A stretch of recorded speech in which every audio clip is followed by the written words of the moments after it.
पहले तो मैं आपको ये बताना चाहता हूँ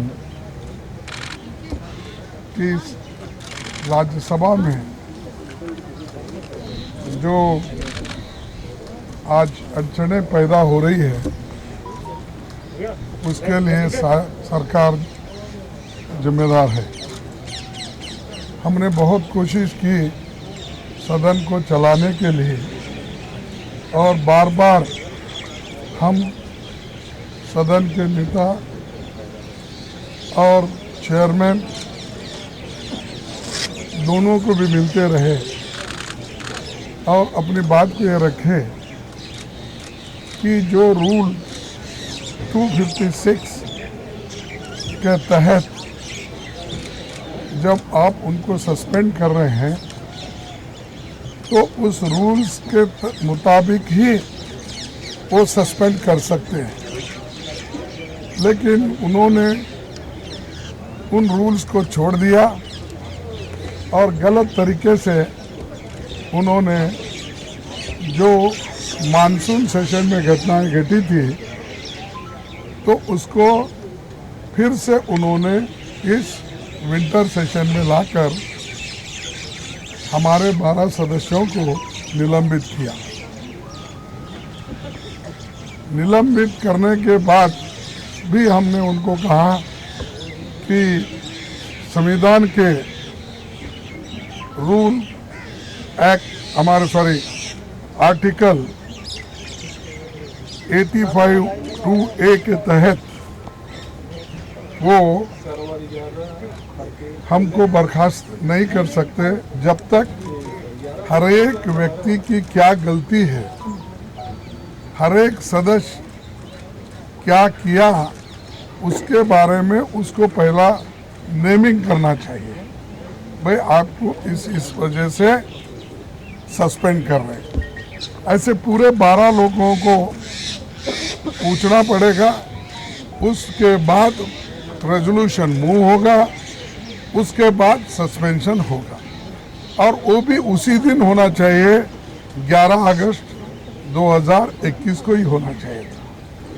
लेकिन वो घटना को यहाँ लंबित लाए, हाउस तो प्रोरोग किया। जब हाउस प्रोरोग होता है तब उनको सस्पेंड करने का अधिकार नहीं रहता, क्योंकि पिछले सेशन में जो घटनाएं घटी वो सब लैप्स हो जाते हैं। लेकिन फिर भी उन्होंने दो चीज़ें, एक तो प्रोरोग का है उसी के तहत नहीं कर सकते, दूसरा ये है कि एडजर्नमेंट, अगर हाउस एडजर्न होता तो उनको वो हक मिलता था। लेकिन फिर भी संविधान के तहत भी उनके कदम नहीं है और रूल्स के तहत भी उनके ये एक्शंस नहीं है। तो ये जो अनडेमोक्रेटिक तरीके से जो सस्पेंड हो रहा है, हम बार बार चेयरमैन से निवेदन कर रहे हैं कि चेयरमैन साहब, आप इस संविधान के रक्षक हो और हमारे मेंबर्स के हकूक़ को आप हिफाजत करना ये आपका फर्ज होता है।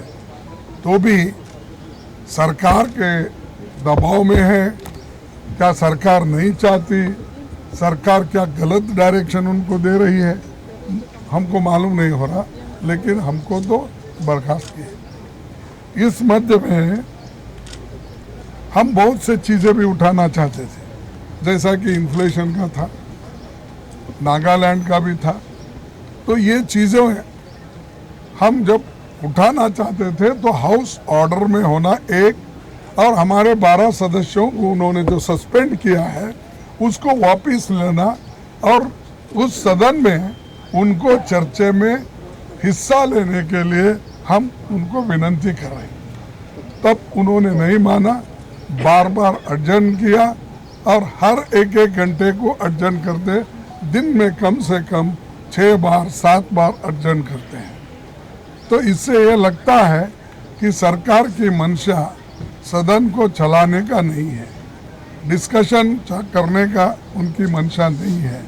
और जो लोग वोकल लोग हैं, बात करने वाले लोग हैं, उनको बाहर रख के अगर हम सदन चलाएंगे तो लोग भी हमको पूछेंगे, हमारे सदस्य भी पूछेंगे, भाई हमको तो बाहर आपने रखा है और सदन वैसे ही चल रही है। तो इसलिए हम ये चाहते थे कि तमाम लोग, सभी पार्टी के नेता लोग एक होकर हमने ये निर्णय किया कि जब तक वो अंदर नहीं आएंगे, उनका सस्पेंशन रिवोक नहीं होगा, तब तक हमारी ये जो लड़ाई है कि ये चालू रहेगी। और ये हम विनती करते हैं उनसे कि ये अच्छा नहीं है, वो वापस लो और सुगम रीति से सदन चलाए। और दूसरी चीज़, अगर किसी वजह से फिर भी वो हठधर्मी करते हैं तो हमको मजबूरन वहाँ पर जो बैठे हुए लोग हैं उनके सपोर्ट में हम तमाम लोग जाके एक दिन उपवास कर, एक दिन धरना करेंगे। और हम लोकसभा के सदस्यों को भी अपील किए हैं कि जब भी उनको मौका मिलता है कि उस धरना में शामिल हो। तो राज्यसभा के तो लोग रहेंगे ही, और राज्यसभा के साथ साथ लोकसभा के सदस्य भी वहाँ रहेंगे। तो ये जो हमारी लड़ाई जारी रहेगी और हमारे को दबाने की जो कोशिश चल रही, हमारी आवाज़ को बंद करने की जो कोशिश चल रही, उसको डेमोक्रेसी में जगह नहीं है। ये ऑटोक्रेटिक है, ये डिक्टेटरशिप है। और आज मोदी जी डिक्टेटरशिप के साथ सदन चलाना चाहते हैं, हुकूमत चलाना चाहते हैं। इसको हम कभी भी होने नहीं देंगे, हम लड़ते रहेंगे। तो इसके बाद हमारे डीएम के नेता हैं, सभी नेता एक एक दो बात करेंगे, इसलिए मैं उनसे रिक्वेस्ट करूंगा कि वो अपनी बात रखें। डीएमके से तिरुचि शिवाजी अपनी बात रखेंगे। कम सेंटर में आ जाइए, आवाज आ जाएगी आपकी। हाँ, इधर आइए, एक मिनट। आवाज आ जाएगी। See, soon after the winter session commenced, the first thing before us was the repealing of the Farm Loss Bill. And when the opposition insisted for a debate, the government didn't relent. Normally in the parliament, only the bills for which time has been allotted in the BSE are taken up for discussion. Rather, this farm law repealing bill, without being allotted time in the BSE, was brought up before the House and was passed even without a discussion in just 2 minutes. When opposition parties were raising their concern, the government moved a motion of the suspension of 12 members, and the chair immediately put it to vote and decided one-sidedly and suspended them. These members are suspended on their alleged activities of their behavior in the previous session, as leader of opposition explained here, that cannot be done as per the rules of procedure of the Rajya Sabha. So we have been insisting from the beginning, this is totally undemocratic, rules of procedure have not been followed, it is against the constitution also, so revoke the suspension. Whereas the government is talking, see, other concern we have is, every day, every minister stands up and their mic is given, switched on, and they raise allegations like anything on all the opposition parties, that we are unruly, undemocratic, sacrilegious, what all words they have, they just speak it, put it on record and spread it in the media. This totally taunts the image of the opposition parties. As far as the parliament is concerned, whenever the government goes out of the way to achieve its agenda, the opposition parties have only the resort to either raise their voice or go to the well. Disruption is a part and parcel of parliamentary democracy, nobody can deny that. So when the opposition members go to the well, if they are suspended, that too for the whole of the sessions, or what has happened means it is indirectly warning the member that if hereafter in future if you do that, you will also always be suspended. And another very important thing, they want to level an accusation that the opposition parties are running away from discussing issues. No. From the beginning, we have been insisting for discussion. Even in the previous session, you all know very well the Pegasus issue, Farm Bill issue and everything. These sessions also. Rather, in other ways, the Lok Sabha is functioning smoothly. All our parties have representation in the form of members there. They are discussing at length every important issue of national importance. Here, the parliament democracy is suffering a lot. It is in peril, and moreover, the dignity of the members are very much in danger. So we are fighting to uphold the democracy in the Rajya Sabha, the rights of the members, as well as the smooth functioning of the parliament. So we cannot be alleged that we are irresponsible. We are very responsible, and at the same time, only the revocation of the suspension can alone bring the house to normalcy. Elamaram Kareem ji CPM से बात करेंगे। Yes, I am one of the suspended members. Regarding the incident happened on 11th August of 2020, a distorted and perverted version of the government and the parliamentary secretariat is going outside. All medias are objected to enter the parliament house. So we are compelled to approach you. The General Insurance Corporation privatization bill was considering on that day, including me, Tiruchi Shiva. We had given motion to send that bill to select committee. It was not allowed. Immediately, we demanded division in the house. From our seats, it was legal as per the rules. At that time, Deputy Chairman ruled, House is not in order, so voting can't be done. Then we asked, when the House is not in order, how can you pass the bill? There was no reply. From the seat, he is looking the right side only. Our views, our words were not considered. Then what to do? An important bill which is affecting the whole nation, the wealth of the nation is going to the corporate hands. How can we keep silent in the house? That was the issue. Now they says, we apologize. Personally apologize. That is the demand from the government. Ministers repeatedly asking that. They are abusing us, insulting us. Let them remain before the Gandhi statue. That was the parliamentary minister's statement. What an insultance. We cannot tolerate it. We are fighting for saving the democracy, the constitution. That is the fight, the spirit of this fight. NCP से फौजिया जी बात करेंगे।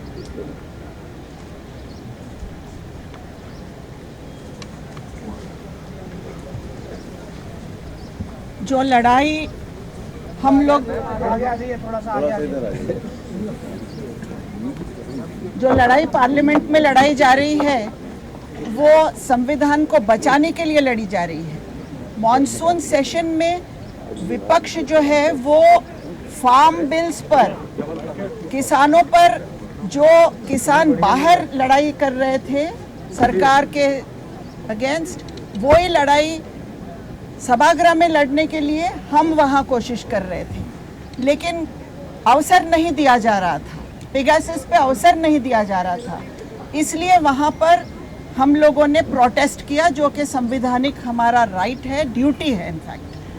उसके बावजूद वो session ख़त्म हो गया। Unconstitutionally 12 लोगों को सस्पेंड कर दिया गया। 12 लोगों का सस्पेंशन सिर्फ 12 लोगों का नहीं है, 12 कॉन्स्टिट्यूएंसीज की जनता का है, जिसकी आवाज़ सभागृह में आने से प्रिवेंट किया जा रहा है। इसीलिए जब प्राइस राइज पर हमने अपना चर्चा का वहाँ पर डिमांड किया, तो हम ये बोलते रहे कि उन 12 लोगों को बुलाइए, उनके कॉन्स्टिट्यूएंसीज की आवाज़ भी सभागृह में आना चाहिए, क्योंकि आपने जो सस्पेंशन किया है वो अनकॉन्स्टिट्यूशनली किया है। लेकिन सरकार जिस तरह फार्म बिल्स के लिए हठधर्मी से बैठी रही 370 दिन, जब तक के 700 जानें नहीं चली गई, वैसे ही आज सरकार हठधर्मी से बैठी है, अहंकार लेकर बैठी है, और इस अहंकार के खिलाफ हम लड़ते रहेंगे। आम आदमी पार्टी से संजय सिंह जी अपनी बात रखें।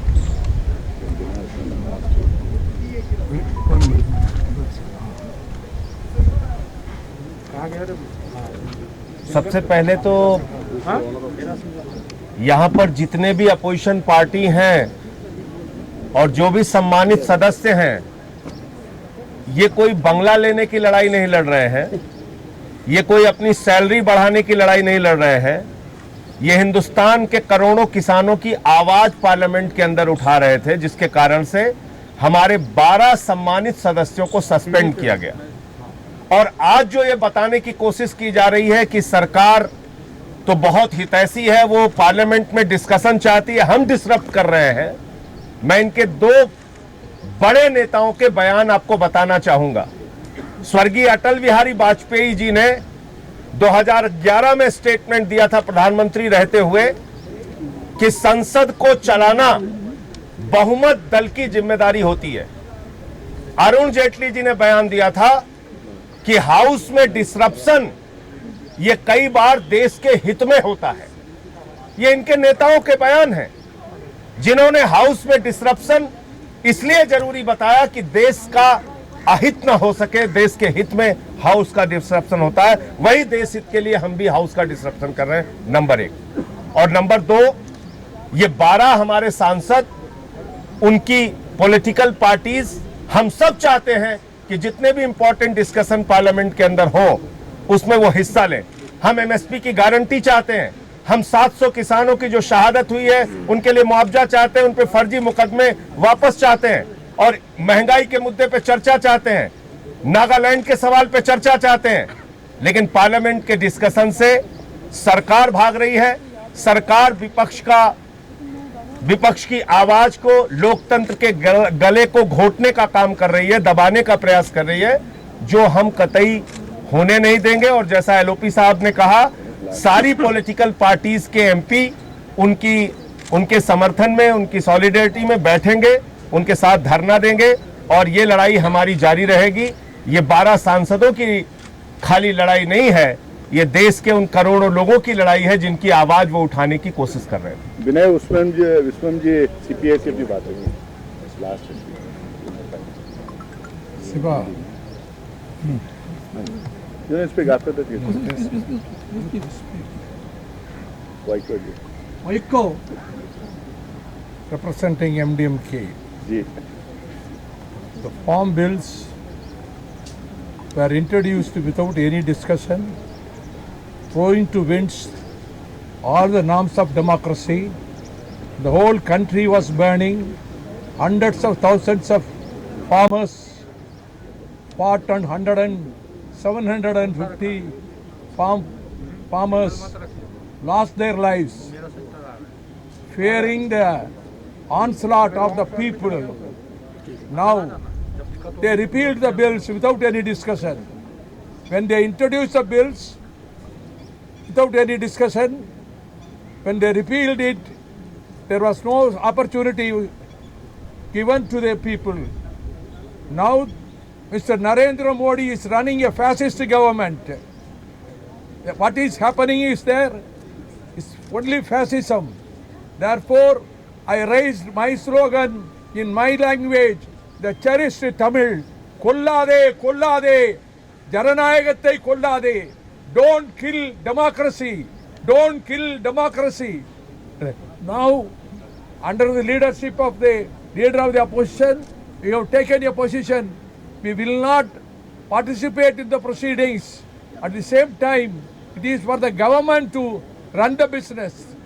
Anyhow, we will stick to our demand, we will stick to our stand till this discussion. These 12 people who were expelled for 1 month, they should be brought back to the house without any condition, without any regret, without any apology. This is our demand. Friends, they are waging a political battle against us. You can come that side. And we tell them, Other man will come. that we will fight back this political battle in a political way, responsible way. In one battle, they fought and they got defeated. Their battle against the farmers. For more than 1 year, they are trying to defeat them, but they had to face a defeat. The government was defeated. Yesterday, we saw Nagaland, where the innocent people were shot dead. The government had to come and ask for pardon to the people in the house. We tell the government once more they are going to be defeated and they have to ask a pardon to Indian Parliament, not to us as individuals, because they have no regard for the parliamentary system, no regard for the democracy, and they have to be defeated. And with this conviction, we will fight. The 12 MPs representing various parties, we are not in a hurry to stand up and go back till the government retreats and repeal the suspension. We will be in the battlefield. We will fight and we will win. Yes, we will do it. अंत में RJD को represent करते हुए professor Manoj Jha. शुक्रिया तमाम साथियों, आप सबको जय हिंद का अभिवादन। सबसे पहले महत्वपूर्ण ये है कि सत्ता प्रतिष्ठान ये कह रहा है कि 11 अगस्त को इनका व्यवहार उन्हें ठीक नहीं लगा। मैं आप सब से आग्रह करूंगा, आप सब मीडिया में हो, आप वीडियोस की हकीकत समझते हो। 90 डिग्री से कोई चीज़ जो दिखती है वो 360 डिग्री से वो बिल्कुल अलग दिखती है। एविडेंस को अगर आपने तय कर लिया है कि मुझे ये वाला एविडेंस ही चाहिए, जो आमतौर पर आपकी नीतियों और नीयत में भी परिलक्षित होता है, आपने वही काम सदन में किया। संसदीय लोकतंत्र विश्व भर में गवाह है। मेरे तमाम साथियों ने कहा, सत्ता पक्ष को 2 कदम आगे चलना पड़ता है, वो विशाल हृदय का परिचय देना पड़ता है। नेहरू के टाइम में तो अपोजिशन बिल्कुल ही नहीं था, लेकिन आप देखिए उस दौर के विमर्श को क्या बना दिया इन्होंने। नई इमारत बना रहे हैं, लेकिन संसदीय लोकतंत्र के खूबसूरत पहलुओं को कब्रगाह में पहुंचा रहे हैं। पिछला जिस 11 अगस्त वाली घटना का जिक्र हमने 4 नोटिस दिए थे लोगों के मुद्दे को लेकर के, आखिर हम वहां क्यों हैं? जैसा संजय भाई ने कहा, अपने लिए नहीं है, आपकी भी आवाज उठानी है, जनता की आवाज उठानी है। लेकिन आपने क्या किया? किसी पर चर्चा नहीं की। और अभी इस सत्र में सिर्फ इसलिए कि आपको डर था कि बैंकिंग वाला हम लेके आ रहे हैं, विरोध पुरजोर होगा, महंगाई पर आपको एक्सपोज करके रख देंगे, आपने ये निर्णय लिया। मैं सिर्फ इतना कहना चाहता हूं कि ये 12 सांसद निलंबित नहीं हुए हैं। आप लोकतंत्र के निलंबन की योजना बना रहे हैं, और लोकतंत्र का निलंबन हो गया ना, कल को आपकी माइक, आपका कैमरा, आपकी आवाज, आपकी मौजूदगी भी खतरे में है। अभी भी हाथ जोड़ के विनती करूंगा, माननीय प्रधानमंत्री जी, आप कहते हैं कि सबका साथ, सबका विकास, सबका विश्वास, ये कौन सी रवायत कर रहे हैं? निलंबन वापस लीजिए, अहंकार और हठधर्मिता छोड़िए, और संसदीय लोकतंत्र के खूबसूरत क्षणों को फिर से बहाल कीजिए। जय हिंद।